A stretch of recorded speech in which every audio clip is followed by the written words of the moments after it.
بسم اللہ الرحمن الرحیم۔ اللہ کے نام سے شروع جو نہایت مہربان رحم والا۔ اللہ تعالیٰ کے پاکیزہ اور بابرکت نام کے بعد ایک دعا آپ کے، میرے اور ہم سب کے لیے۔ خدا کرے کہ میرے وطن کی ارض پاک پہ اترے وہ فصل گل جسے اندیشہ زوال نہ ہو۔ موسم سرما کی آمد تھی، اسی حساب سے گلی محلے بہت پہلے ہی سنسان ہو جاتے تھے۔ اگر کسی کو کوئی اشد ضرورت ہوتی تو ہی وہ گھر کے آسودہ ماحول سے نکل کے باہر کی سرد و ویران گلیوں میں آنا پسند کرتا۔ رات کا کوئی 11:15 بجے کا وقت تھا کہ اچانک امی کو شدید کھانسی کا دورہ سا پڑا۔ میں ہڑبڑا کے امی کے کمرے کی طرف بھاگا اور پانی پلانے کی ناکام کوشش کی۔ پانی بانچھوں سے باہر نکلا اور ساتھ ہی مجھے خیال آیا امی کو انہیلر کی ضرورت ہے۔ میں نے دوائیوں کی ٹرے میں دیکھا اور پلنگ کے آس پاس بے چینی سے ہاتھ مارا، مگر مجال ہے کہ کوئی جھلک ہی دکھ جاتی۔ اسی افراتفری میں نے غور سے امی کو دیکھا تو وہ ہاتھ سے الماری کی طرف اشارہ کر رہی تھیں۔ میں سمجھ گیا انہیلر اسی جگہ ہوگا۔ کچھ عرصے سے امی کو بولنے میں کچھ مسئلہ سا ہو رہا تھا تو وہ اشاروں میں بات کرنے اور سمجھانے کی کوشش کرتی۔ خیر میں نے لپک کے الماری کھولی تو سامنے ہی انہیلر رکھا تھا۔ دیکھ کے سکون کا سانس لیا۔ فوراً امی کے منہ سے لگا کے 1-2 بار پمپ کیا تو امی کی سانس ہموار ہوئی اور مجھے راحت کا احساس ہوا۔ سانس کنٹرول میں آئی تو خیال آیا اب کھانسی کی دوا بھی دے دوں امی کو، ایسا نہ ہو پھر کھانسی آ جائے۔ اور جیسے ہی دوا کے بارے میں پوچھنے لگا یاد آیا امی نے تو پرچہ دیا تھا لیکن دوائیں ختم ہو گئی ہیں۔ اف، میں نے اپنا ماتھا پیٹا۔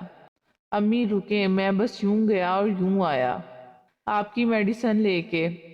امی نے مجھے منع کرنا چاہا لیکن میری شرمندگی کم ہی نہیں ہو رہی تھی، لہٰذا میں نے بائک کی چابی لی اور امی کو تسلی دے کر باہر نکل گیا۔ باہر آیا تو گھر کی عافیت معلوم ہوئی۔ کس بلا کی سردی اور دھند تھی، نہ کوئی بندہ نہ کوئی ہلچل، عجیب سی ویرانیت ٹپک رہی تھی۔ مجھے معلوم تھا 4 گلیوں کو چھوڑ کے ایک چھوٹا سا میڈیکل سٹور ہے جو 24 گھنٹے کھلا ہوتا ہے۔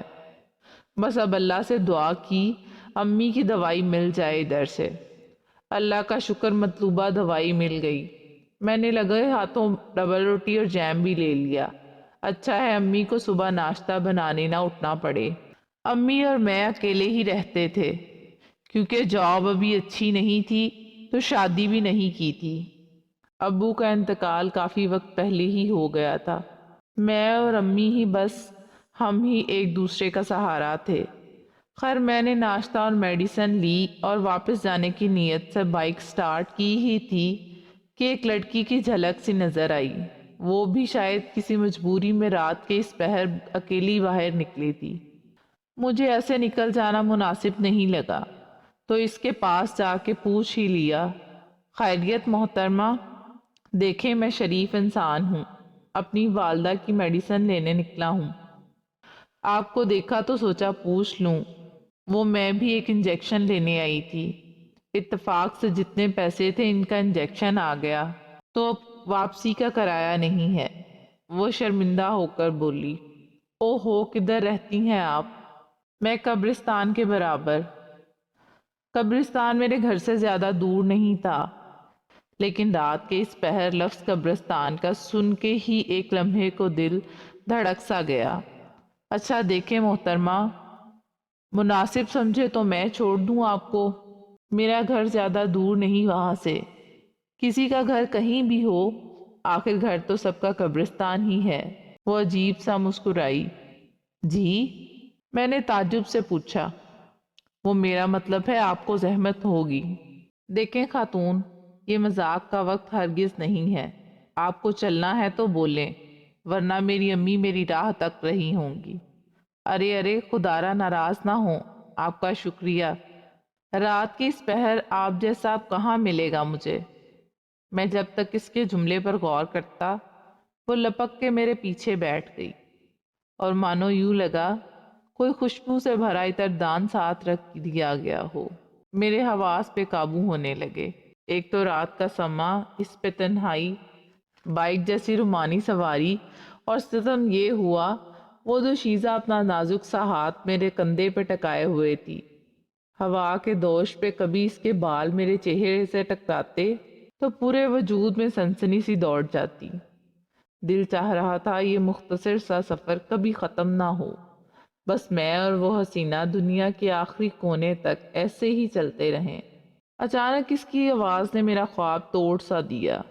بس اسی گیٹ پر روک دیں۔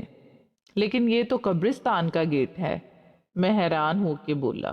عجیب سا منظر تھا، رات کے اندھیرے میں کتوں کے رونے کی آواز اور قبرستان کی ویرانیت دل میں ایک خوف سا جگا رہی تھی۔ جی میں ادھر ہی تو رہتی ہوں۔ اس حسینہ کے جگمگ سفید دانت ایک دم مسکرانے سے باہر نکل آئے۔ جی کیا بھوت ہیں یا چڑیل؟ میں نے اپنے اندر کے خوف کو کم کرنے کے لیے مذاق کرنے کی کوشش کی۔ آپ نے صحیح پہچانا جناب، میں چڑیل ہی ہوں۔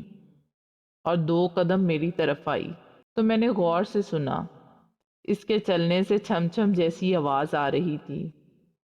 میرا دل اچھل کے حلق میں آ گیا۔ دیکھیں محترمہ، یہ کافی گھٹیا مذاق ہے اور شکریہ ادا کرنے کا بھونڈا طریقہ۔ میں نے اپنے حواس برقرار رکھنے کی ناکام کوشش کی۔ آپ سے کس نے کہا کہ میں مذاق کر رہی ہوں؟ لیکن بہرحال آپ جائیں، آپ کی والدہ پریشان ہو رہی ہوں گی۔ اور آپ کا شکریہ۔ اور وہ ایک دم پلٹ کے قبرستان کے دروازے سے اندر داخل ہو گئی، لیکن اس کے چلنے سے چھم چھم کی آواز آتی رہی۔ میں نے کانپتے ہاتھوں سے بائک سٹارٹ کی اور فوراً ہی ادھر سے بھاگ نکلا۔